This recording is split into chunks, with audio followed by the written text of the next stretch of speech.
टण पंचायत रे पंचायत तरफ पल्ली सभा तेलकोई बाउंसपाड़ टण पंचायत तरफ 24-25 मसीहा निमंते पल्ली सभा अनुष्ठित हेउची।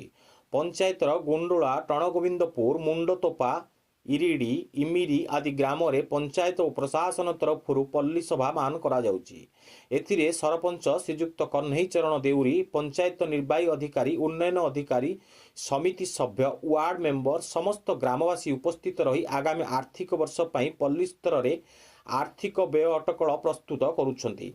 प्रधानमंत्री आवास, वृद्ध वृद्धा भत्ता, भिन्नक्षमर भत्ता, रास्ताघाट पर आर्थिक योजना मान प्रस्तुत करिसेंती। ओडिशा सरकार विभिन्न कल्याणकारी योजना ग्रामांचल पाइथिबा उन्नयन योजना विषय आलोचना करा जाई या किपरि कार्यकारी करा जाई परिबो जनसाधारण को मतामत लोड़ा जाइथिला। जनसाधारण सुचिंतित मतामत देथिबार जना पड़छि।